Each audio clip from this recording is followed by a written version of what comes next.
from the 1950s from 5 to less than 2. So then that indicates that there are more people that are living to be older than people who are stepping up to, let's say, take care of that.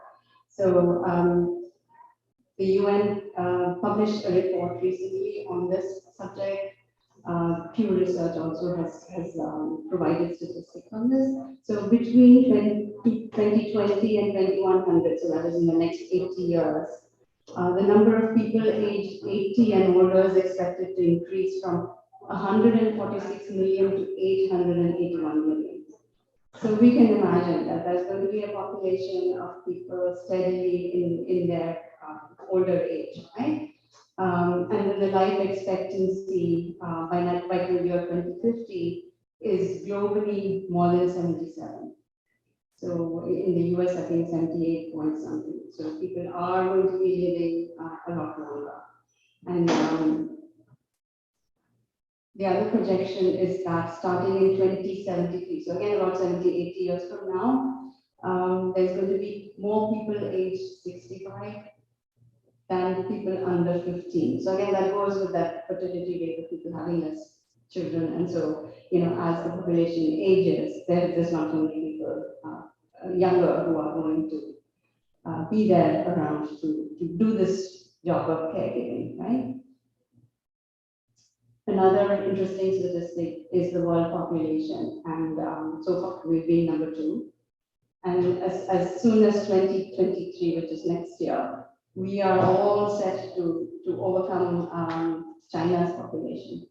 So we are, I think, something like 1.4 billion right now. We're going to become more than that to become the most populous nation. So we can think that how many people are there in India and how many of those people need that kind of care. Right? And that's why it's important for us to focus on not only the health and welfare of our aging population, but ourselves as well, because we are aging as well. So we don't want to be in a situation where we don't have caregivers, because there are going to be fewer and fewer. So we need to take care of ourselves. We need to access resources. We need to make sure that we have support systems in place so that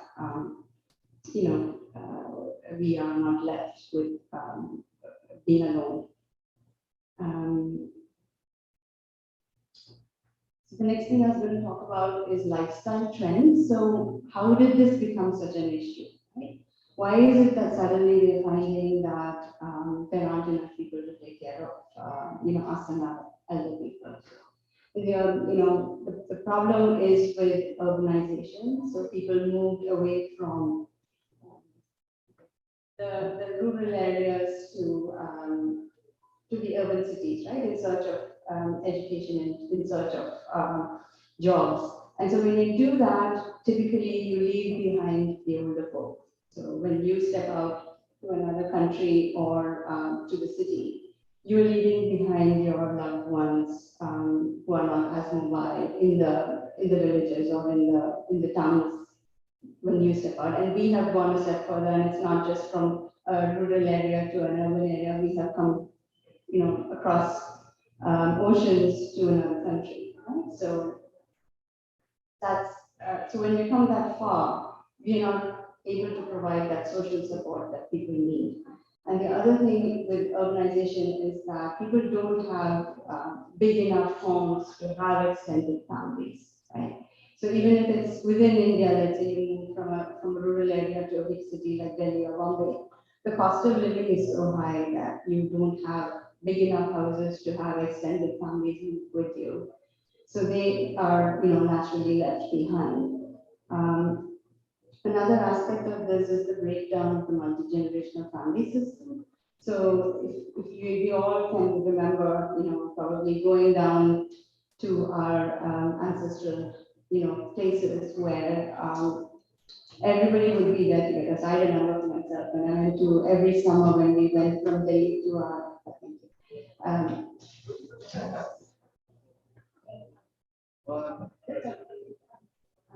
so every time I went from Delhi to Tanjore, which is where my grandparents live, the house was full of extended families. So several siblings, their spouses, their children. there'll always be somebody or the other coming in and out of the house, and neighbors and what have you. So that is the social system that people have in those places.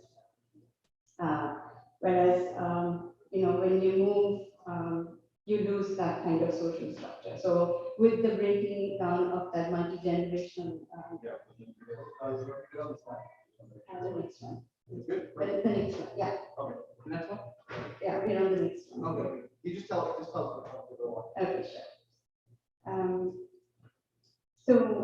Again, because we move from smaller places to big cities, the cost of living goes up.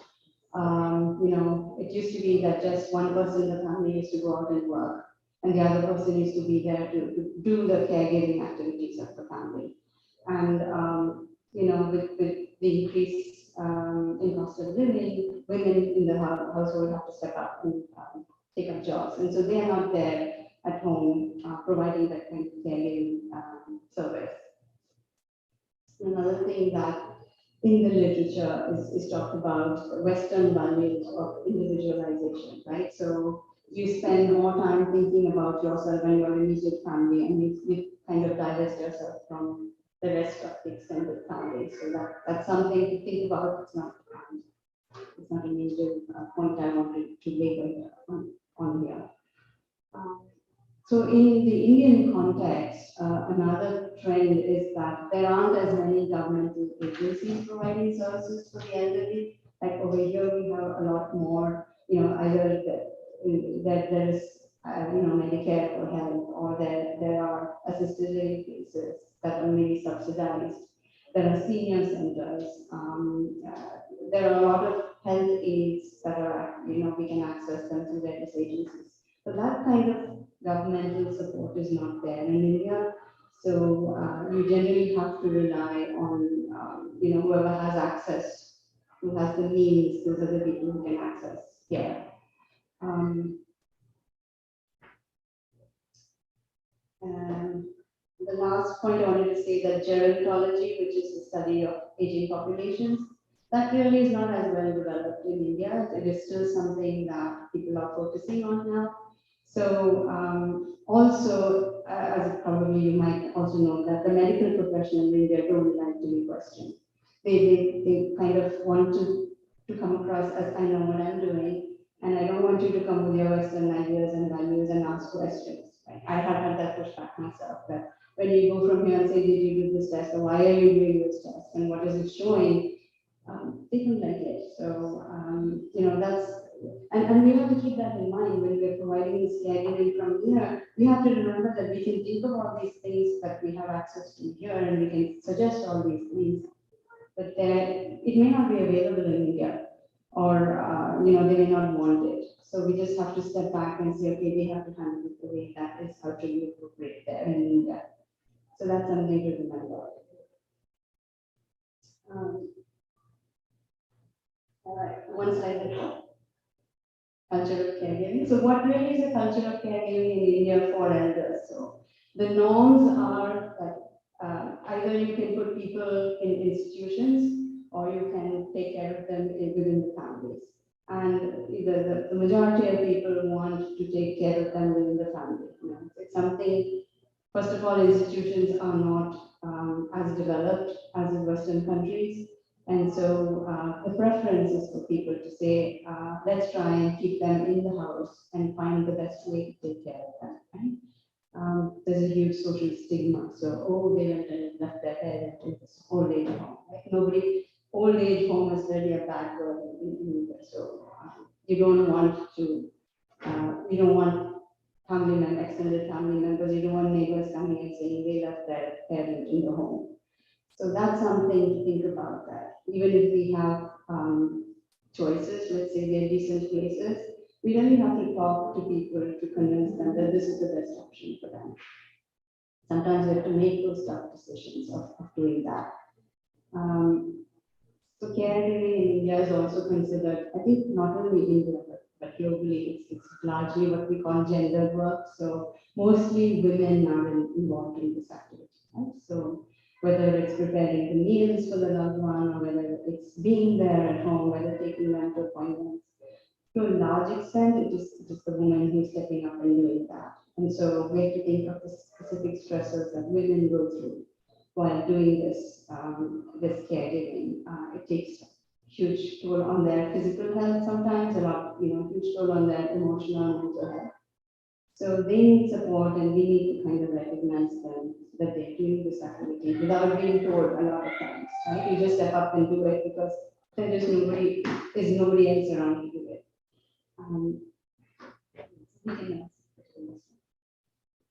So these are some of the real stressors, right? So for people like us who live here, and we have loved ones in India and the elders in India, we really don't want to get that call in the middle of the night, right? And we've all had it because of the time difference. Something's going on in India, they can call at any time of the day. And should it come in the middle of the night, we really don't want it because why do you think that we why is that such a source of stress to get a call in the middle of the night as opposed to anybody wants to say anything?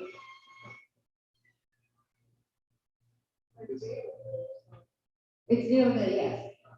So there's an emergency going on there, and they call whenever it's an emergency, right? And for us, if it is in the middle of the night, we kind of panic because we are caught unprepared. Right? We may be sleeping, and if someone wakes you up in the middle of your sleep, it takes you a few minutes to kind of get all your thoughts together and say, okay, I should think straight. And we go that panic mode quite naturally. So it's a natural human reaction that anxiety will get induced, and then when you're having anxiety, you don't think that straight, right? So that happens, and then you could have disturbed sleep for the rest of the night. So you really don't want to have those calls in the middle of the night. Also, when you are making daily calls, right? So I make daily calls to my father in India, my sister. So we take turns. Now my father is not in the position to talk very much to all of us, so we decided that we would take turns. So one day I'll call, another day my sister will call, another day my third sister will call.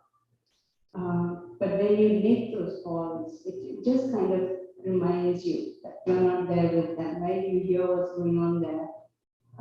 You feel the guilt a lot more. It kind of, that's what it means, that it exacerbates it, and then you feel frustrated that you are where you are and they are where they are, and you feel helpless, right? That I wish I could be there now to handle the situation, not just be there to reassure my father or my mother or whatever.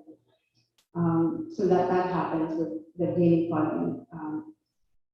There could be barriers when you talk long distance, right? You sometimes don't have privacy in India, especially. So there's a lot of people around it, and your loved one may not be able to tell you all the things that it's helpful for you to know.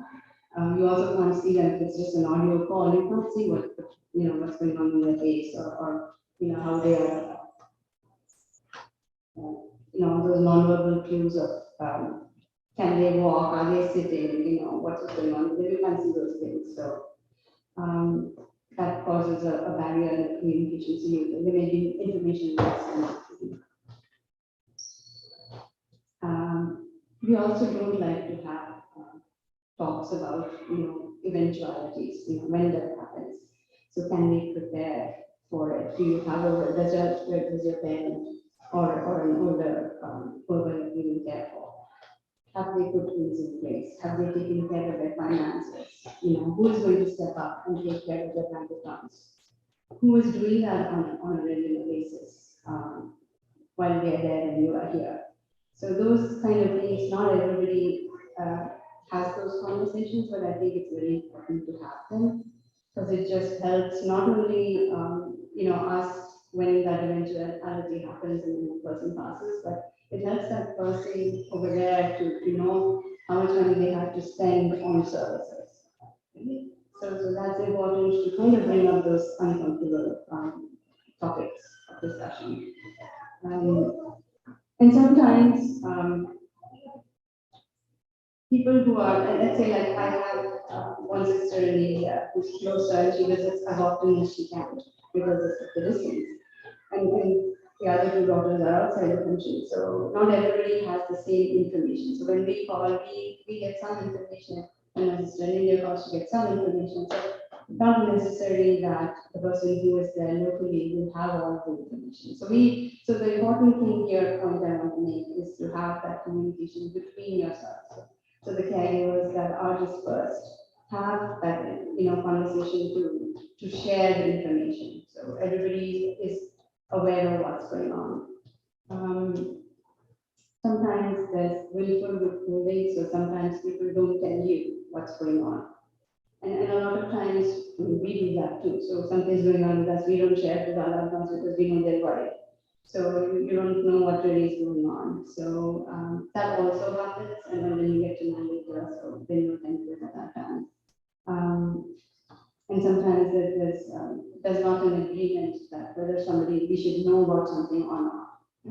So there's disagreement. So one person thinks we should know about the situation, the other one says, no, we shouldn't be told because they're going through some other stuff. So that is also something to think about, that could also happen while you don't have all the information sometimes. And it also means that just because somebody is local doesn't mean that they are the best caregivers, right? So even though you are remote, you may be more available to give that care, even if it is remote, than somebody who's living locally, because maybe they're themselves not in a physical condition, health-wise or situation-wise. Maybe they can't give up their job; they have to work, or they have other care. They have many in-laws that they're taking care of. So they may not be the best people to take care of a parent or shared parent. So that's something also to think about. So these are all kind of scenarios for remote caregivers. Let's switch to the next one. So what is the impact that this kind of caregiving have on families? Right? So if you look at the first one, it causes definitely tension between families. So those families that are local, let's say, they kind of feel that they are saddled with the main responsibility because they're local, right? And for people who are not local, who are remote like us, we feel guilty for sure that we are not doing our bit to help. So that could cause tension between, the siblings or the families, that one family is doing more than the other. So that's something to think about. Could this be impacting our relationship? Then caregiving decisions. So sometimes just because a person is local, they are able to see what's really going on. They have access to the resources more than we have. They get to make the caregiving decisions. When somebody needs a particular kind of service, healthcare service or a support service, or they need to be hospitalized. Those decisions are made by, more often by the person who is really there on the ground, because they are seeing what's going on. So, and that could again cause tension because the other families may feel we are not consulted, or our input is not taken. Again, if you remember, I said we may have our ideas that this is what goes on here, so why can't you do it like that there? And they're not considering, we may think they're not considering it because that's not how things work there. But we may think that, okay, we are not able to make those decisions for our loved one. So that's another impact of caregiving. It's something called favoritism, that sometimes parents will play favorite, or, that happens as well. So one child gets more information, or is told that my finances are going to go to you, or whatever. So those things also could happen within families, so that could also strain relationships. And that's why it's important also for us remote caregivers to make a deep connection or a close connection with people who are doing the actual caregiving. So this is not now families I'm talking about. Let's say you have a health aide living in your home. We need to be in close touch with those people, because they're the ones who are taking care of your parents, right?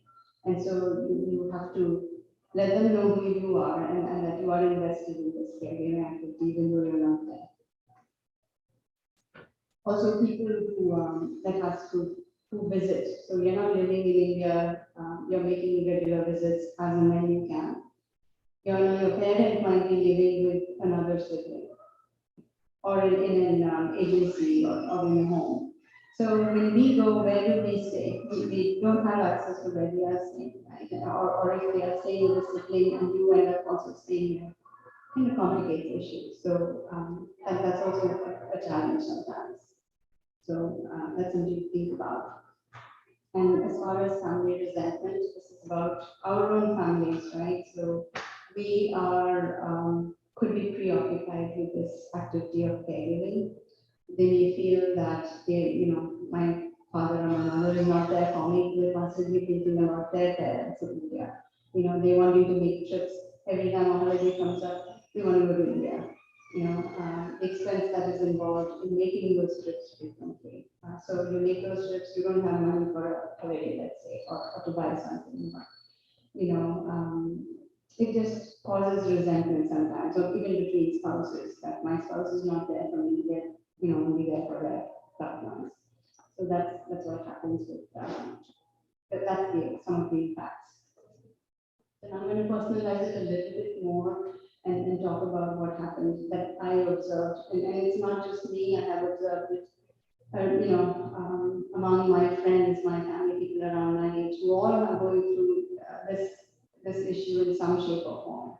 Because we all have parents in their 80s and 90s, and some of them need help, and not all of us are there on the ground. So how are we dealing with it?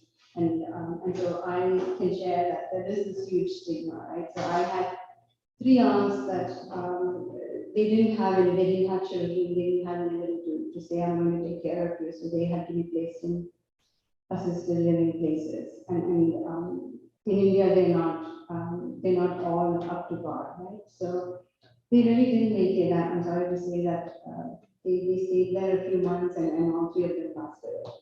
That's not to say that it was carelessness of the places or something, but there is a huge stigma associated with it. So people didn't like the fact that they were placed there.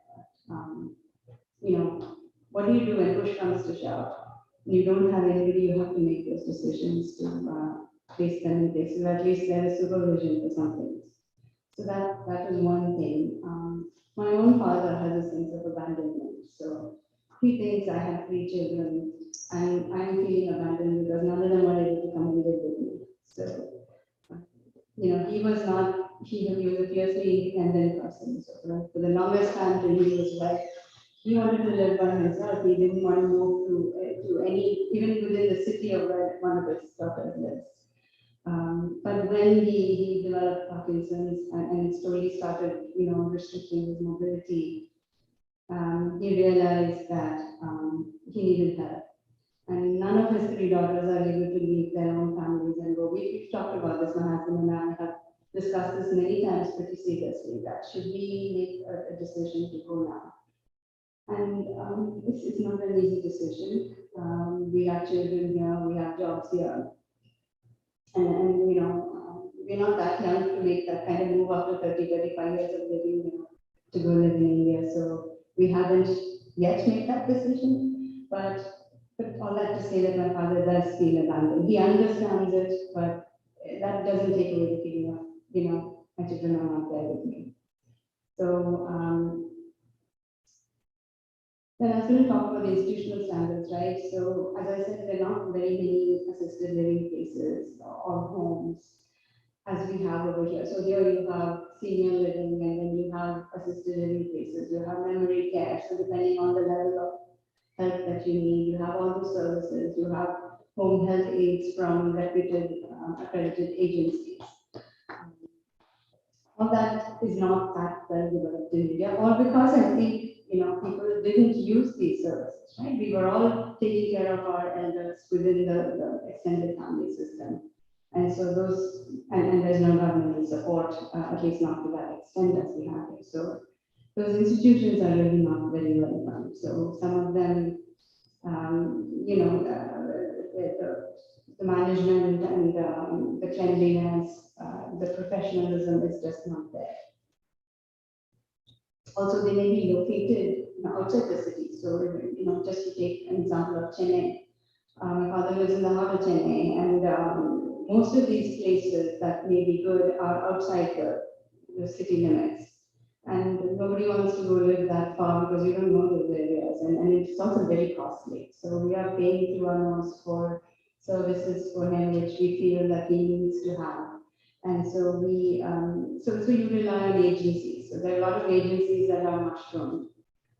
They provide and they say they provide, all kinds of services. So when you go talk to them, they say, I'll give you this and I'll give you that. And we have all these trained people, they have degrees in nursing and they are very good caretakers and all that, but there is a huge turnaround. So, turnover rather. So people will come, they source people from the rural areas because those people are looking for jobs that don't require too much education, right? We're just taking care of somebody to take them to the bathroom or to give them a bath or to feed them.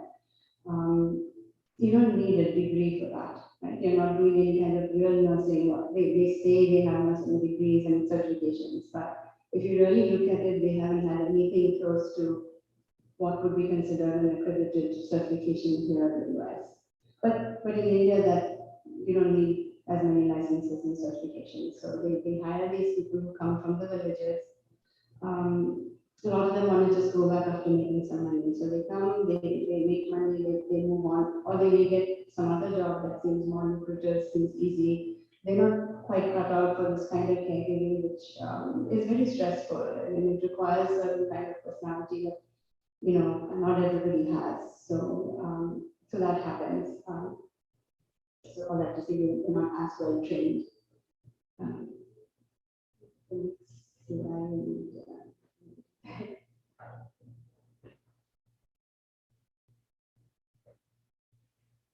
So we were, as I was saying, we were using people from agencies, home health aides who would come on 12-hour shifts. So one person would come and then at the end of that 12-hour, another person would come, they'd hand over and go. When COVID happened, we didn't want people coming and going using public transportation to constantly, expose my father, who was not vaccinated because his doctors felt that he couldn't, withstand the complications. So we never vaccinated him. So we had to be very, very careful with him, with his condition for him to not get exposed. And so we decided that we'd have live-in people. So we talked to the agencies and we want people who will live at home. So fortunately, your father has a house that has access to. We could give them one bedroom and one bathroom that we can use them. So we have since then had live-in 2 people, so one male and one female. One female manages the house, she feeds my father. We have a cook who comes and cooks the kind of food that he's used to eating. She takes him, manages basically, she's like the household manager of the house. And we have a male health aide who will help him with his physical, going to the bathroom, showering, shaving, all that kind of thing. So it takes a whole army actually, So besides these 2 people, we have a cook who comes and cooks for him. He needs so little, he's very got in teeth left, he takes ages to chew and swallow, but we have to give him nutrition. So there is this cook who comes and cooks, and then there is a physiotherapist who needs to come because my father needs to be mobilized all the time. So because he's going to progressively lose his ability to walk and to feed him, he's pretty much can't do anything for himself now. So then there's all these people who come and then somebody can clean the house. And so it takes all of these services to take care of that one person. But we made this conscious decision that he will be in his own home, but as long as he can be in that home. And we are blessed that we are able to afford all these services because they don't come cheap. Right? Especially if you want somebody that is going to be responsible. Not everybody has access to those kind of resources.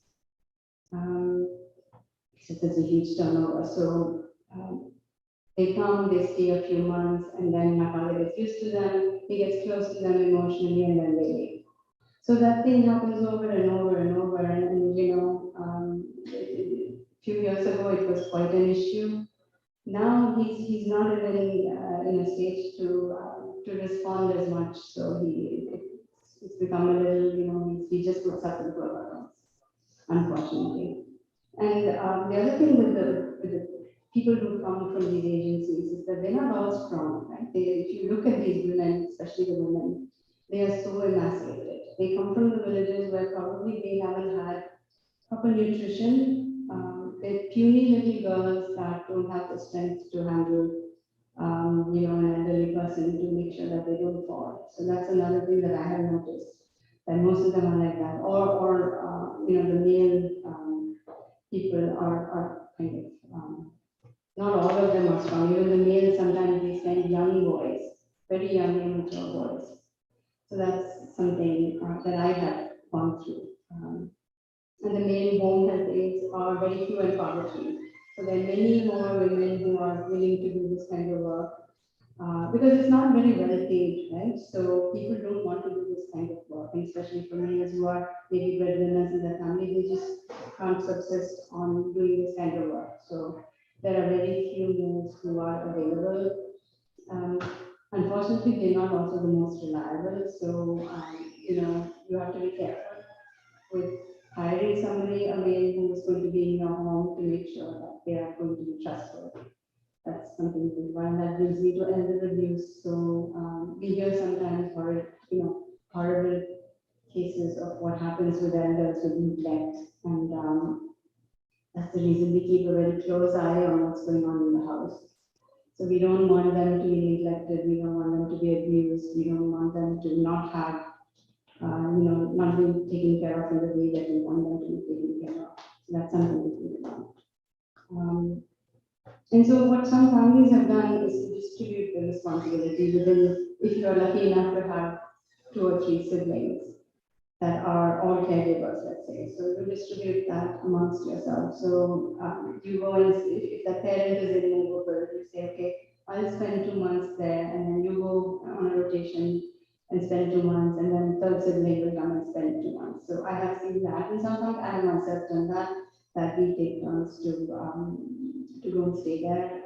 I have known families that do that on a more regular basis. So you can't then have a career here and be able to do that just in 3 4 months.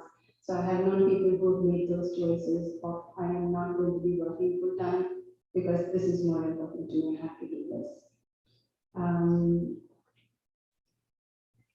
What else was it? Yeah, so sometimes that responsibility can be skewed. Like I said, not everybody is able to do that. So that could cause tension between families. That one sibling is doing more than the other one.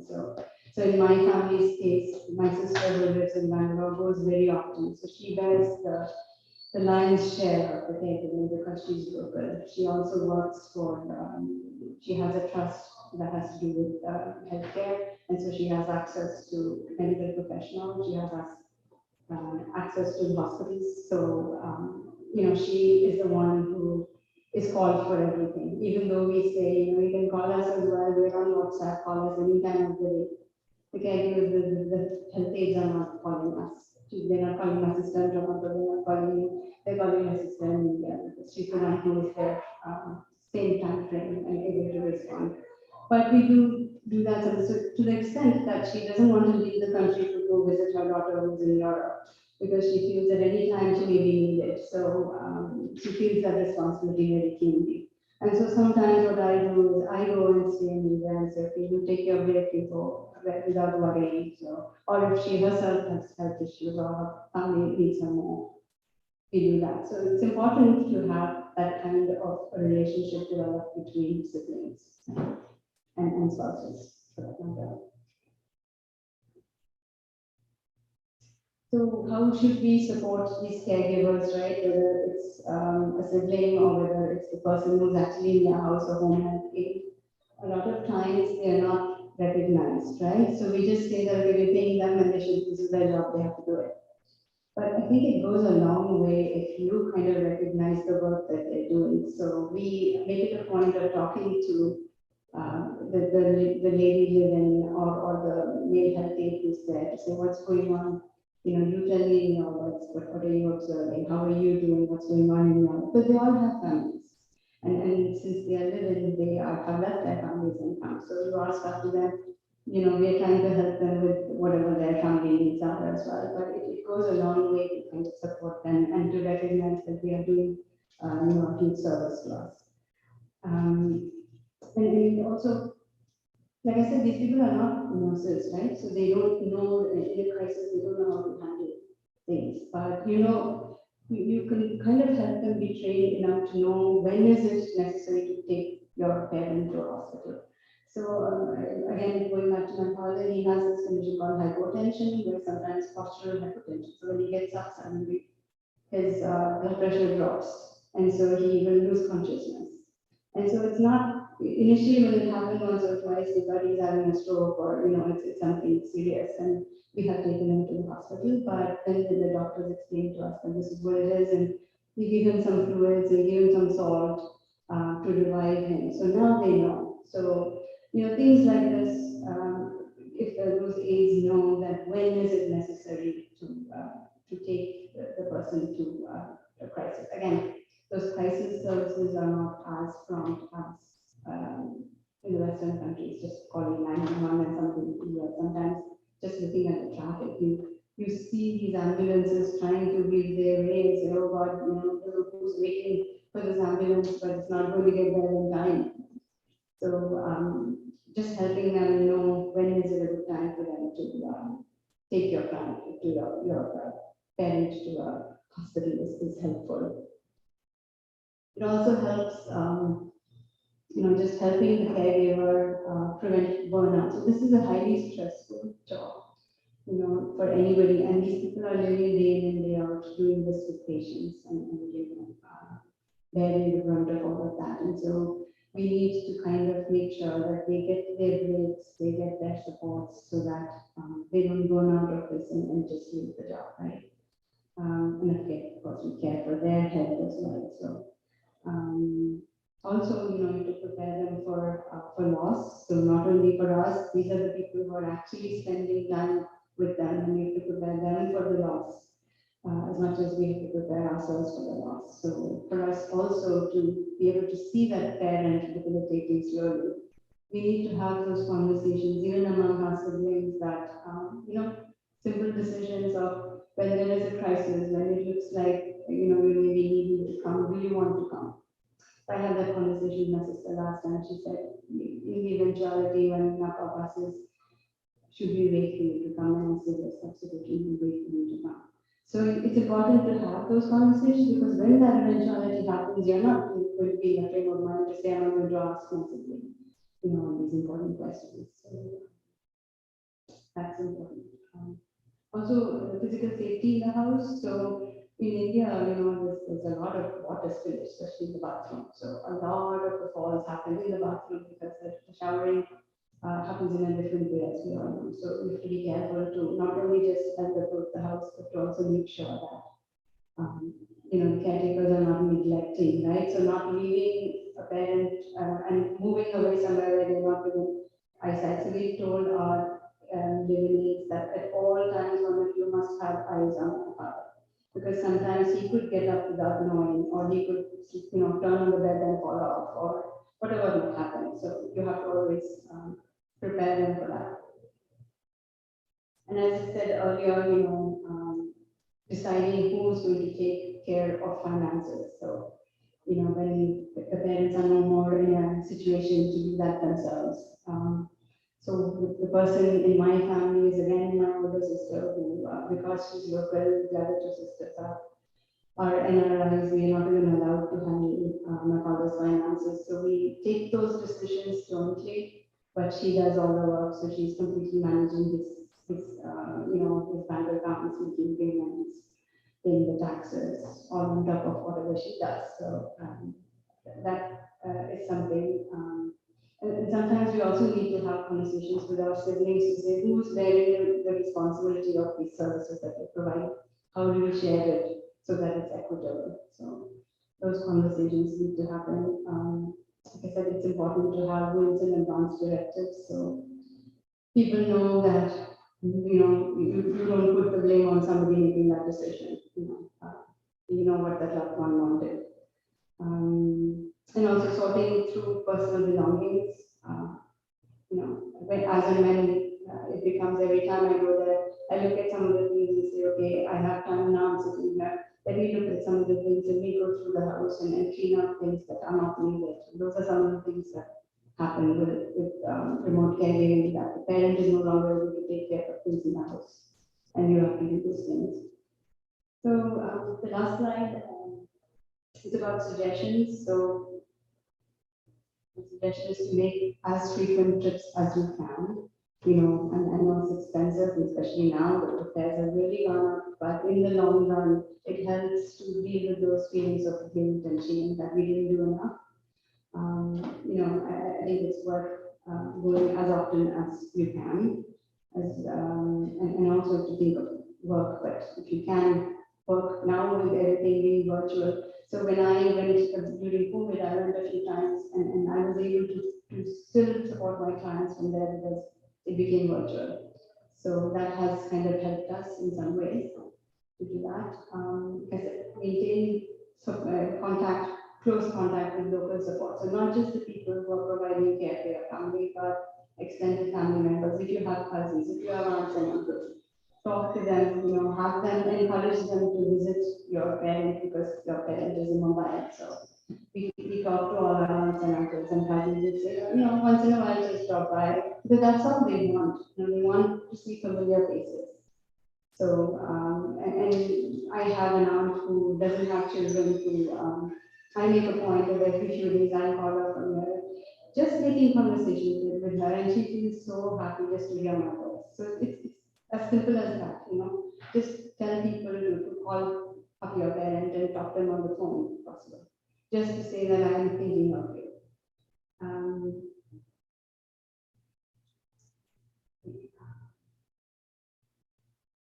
Seek support for caregiver stress and burnout, and that goes with any kind of caregiving, right? This is something that's highly emotional. It takes a lot out of us. And so I urge you to find that support, whether that's with your siblings, whether it's with your spouse, whether it's with your child, whether it's with your friend, with your colleague. Find avenues to talk. So I'm hoping that today's talk is going to help you share with each other, because not just caregiving, that kind of social support is very important for us in order for us to go through this stress of caregiving.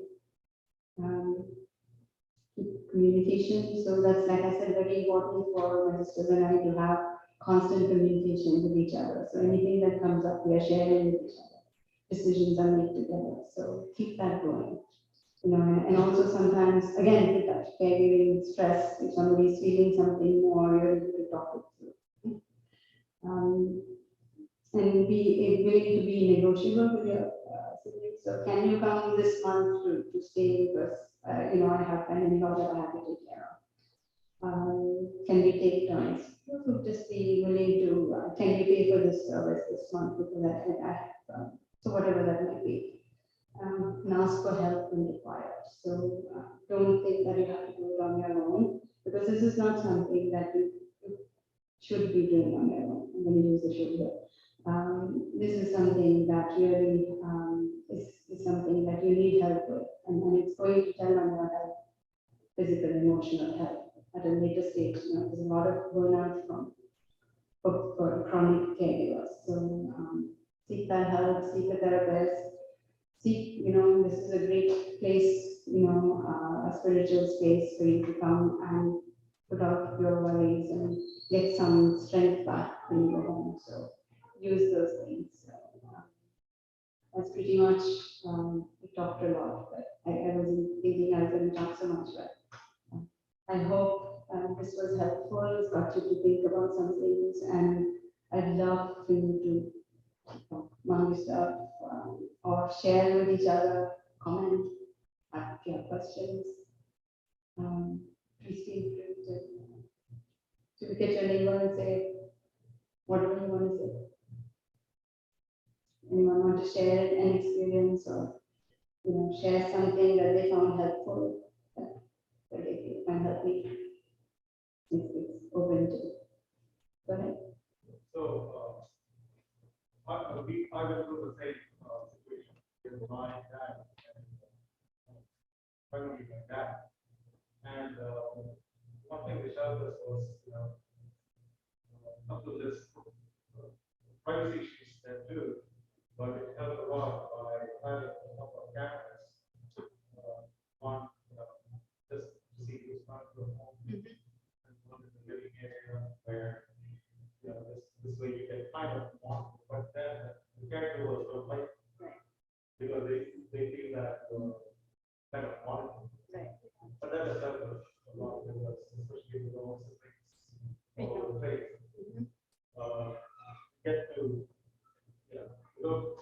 have model as it kind of it basically good to kind of watch over this. It's really like a baby monitor. Thank you for mentioning that. And I know some families use this and have been suggested to us too, but we somehow don't feel comfortable because we want the people who are there in my father's house to feel that we're trusting them. And so so far we have not used that. But yeah, I know that families are finding it useful, especially ones that are living so far away that they can see what's going on. For security as well, right? To who's entering the building, what's going on. Yeah, thank you. Yeah, else wants to make a comment or question. So, given your experience,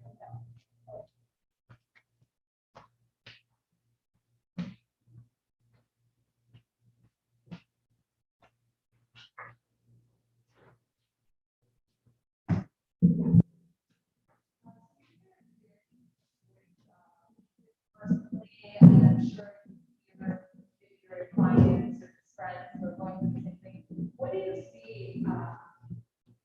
How do you see it's changing? I'm not a age yet, obviously. We have members now, and uncles who are very older.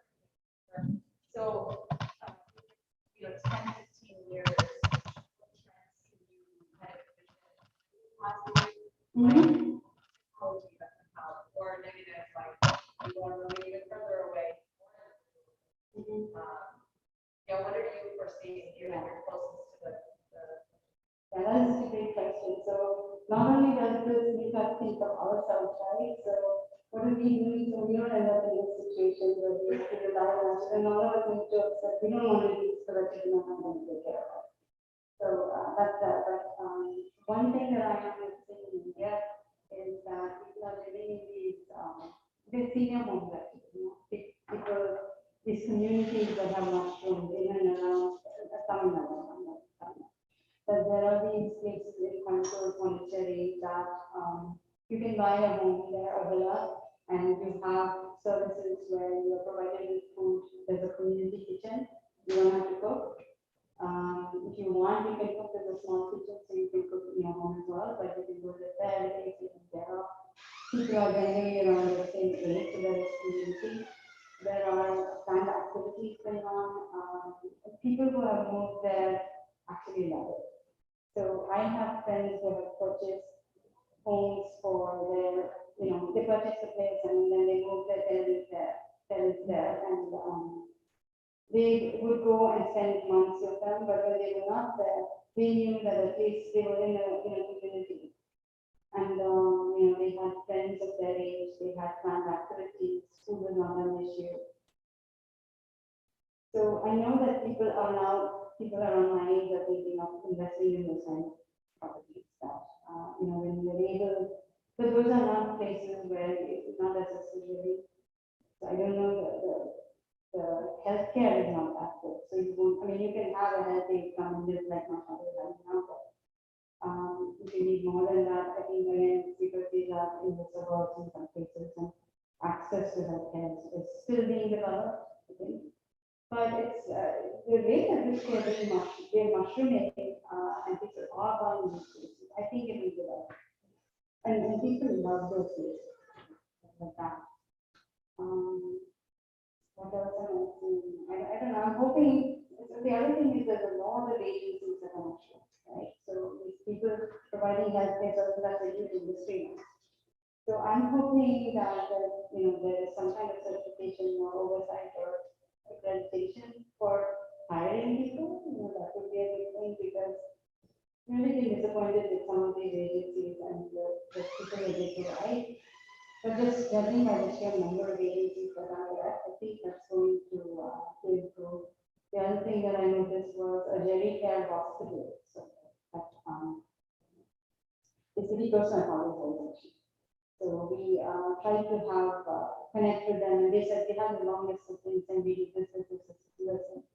I don't know if they actually do all of that stuff, but we said we would contact with this doctor to come home because that's the one good thing about India, right? We have all these homes that are talking to somebody that you have doctors and nurses and lab services. Everything comes home. Vacancy comes home. So that's something unheard of, and those services are very good actually.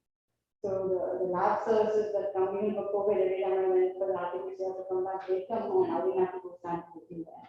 And they come and by evening a result is there. And yesterday over here I'm hearing that it takes 2 days for the RT-PCR result to come back. And so those kind of things are there that you will have services that will come home, so the doctors come home. Then you take a few that they come home. Care is, at least they're focusing attention on it. It's still not as well developed, but I think that change is coming. I think they need to focus more on providing those social services. And it's, there's so much diversity that, one place might be, this is a city. You can only imagine what rural places are like. And, it's not the same everywhere. But, as the population ages, I think people feel the need to fit the need for this population. And we keep going. I think I know so many people here with parents in India. So we're all doing our best to be there for our families, and I think it's very important for us to be talking to each other, because that just makes us feel sometimes just talking. You won't find a solution to things, but at least you've said that out to somebody. This is my worry, this is what I'm going through. So that goes a long way. So, yeah. Talking, definitely, like, and this is part of the reason that we wanted this, was just to have that conversation with so many of our people, so many of us are going through. Now, from a mental health standpoint, is there any suggestion on, like, there's an anger that you'll have to yourself, as well as to maybe a sibling that's not doing their part? How do you, from a mental health standpoint, work that out or deal with that? I don't know. That's such an important question. How do we handle emotions, and then we mention anger, it's one of the emotions. So it's important to realize that it is anger. Sometimes it may not manifest as anger, right? It may be resentment, it could come out as depression, you could be jumping on spouse or something just because you're angry, you feel helpless. It is important to first recognize what it is that you're feeling and where is it coming from. Is that anger coming from the fact, like you said, that my sibling is not doing enough and I'm doing more?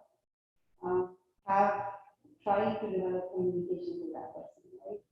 So the only way is going to, if you don't talk to that person, you're just going to harbor that your anger is going to grow. So find ways to talk. Sometimes you might have to swallow some of your pride and say, I'm going to talk to my sibling or whoever is the source of that anger, that you're not doing enough. This is what I think. And if you try to take that emotion out of it when you talk to them, to say that I'm not judging you, I'm not faulting you, whatever, this is what's happening, and this is what I'm feeling. So sometimes if you tell them that this is what I'm feeling, more and more angry, and it's not healthy for me, and I want to do something productive about it. So I thought I'd talk to you and see what you think. That's a good way of, a healthier way of kind of addressing the anger with that person, rather than just saying that I'm not going to talk to them and give them silent treatment because, they didn't do this and this. Right? So we are human, we all do this sometimes, but we have to kind of put perspective at that. And even otherwise, I think it's good to find healthy avenues to express those emotions. So one is talking, and the other thing is probably using your whatever anchors you use, spiritualism, religiosity, and use those avenues to kind of ground yourself. That okay, this is what sometimes we need to make sense of what's going on, and sometimes there are no answers. Right? So how do you make sense of what's going on? Why is my parent going through this? Why am I going through this? Sometimes spiritualism answers that, and sometimes there are no answers. So how do you sit with this and say it's okay? So that and have physical activities that take your mind off of what's going on. That's important too. So I tell a lot of my clients to do something physical. So whether it's a sport or whether it's a hobby or it's just walking outside, looking at nature, because we're so often in our heads thinking of our problems, we're not noticing all the things around us. And just taking that perspective outside is enough to kind of learn that. So whatever that might be, whether it's art or music or sport or just spending time with friends. You don't have to do anything, go for a walk with a friend. Just knowing that someone else is there in your life is enough.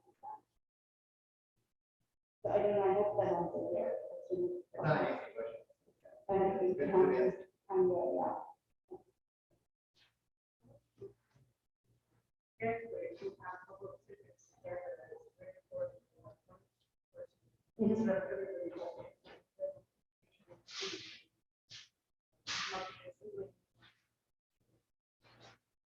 Mm-hmm.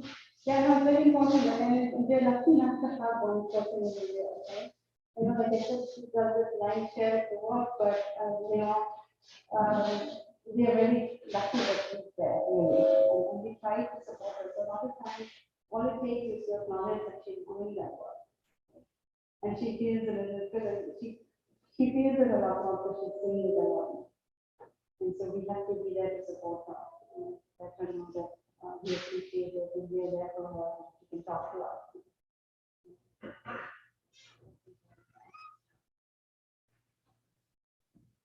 Yeah.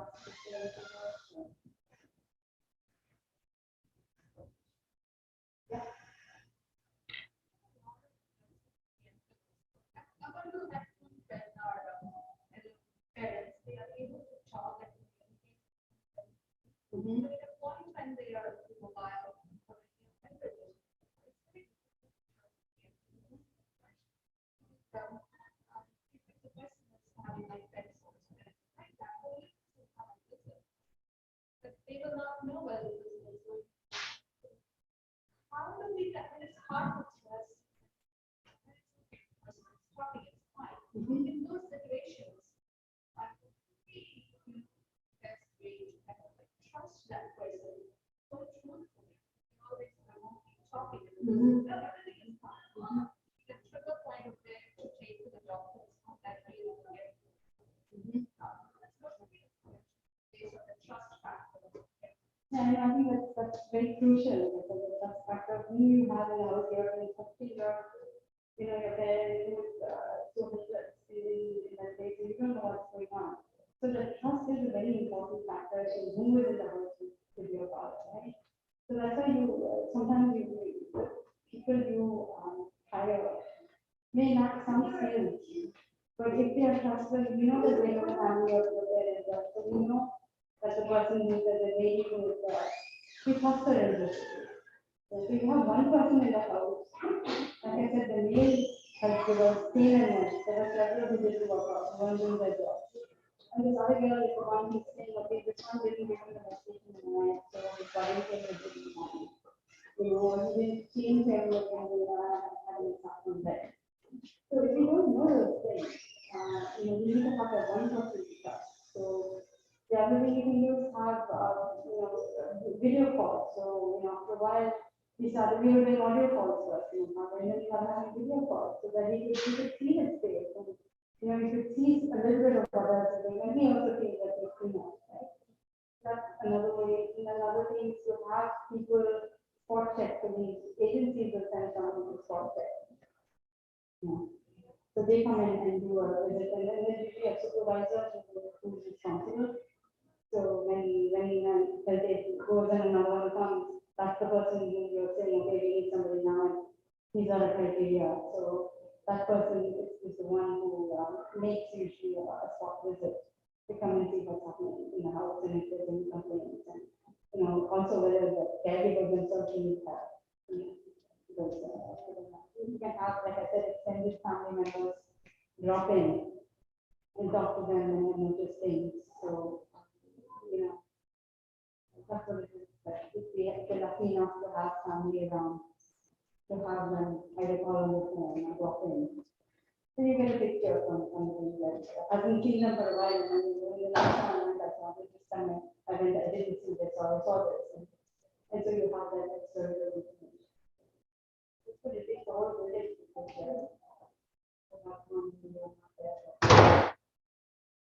sometimes it's just asking.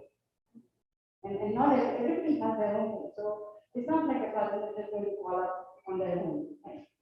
Sometimes you might have to tell them, can you call us? Or can you go visit on my way to work? You would do the same. You have trust in me.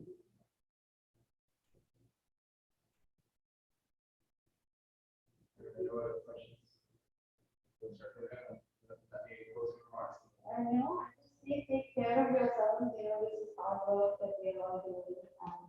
It's important to recognize that whether it's us or whether it's the caregivers on the ground there, whether it's us, you know, just to recognize that we are doing our best and not to kind of beat up on ourselves. That's important.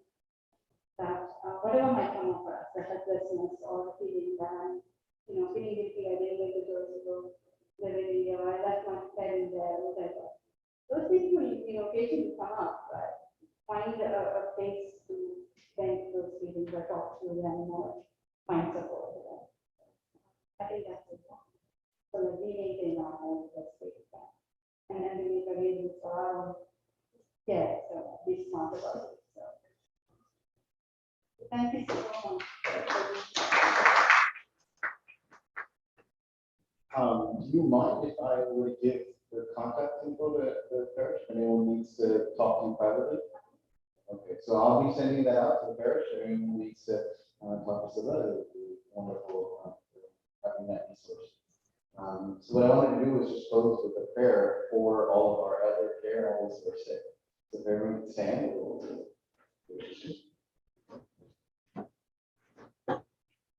Avatu rogatu vandreyasane manane ave Maria ende shurenityunala ave nendu Maria avatu rogatu vandreyasane manane ave Maria.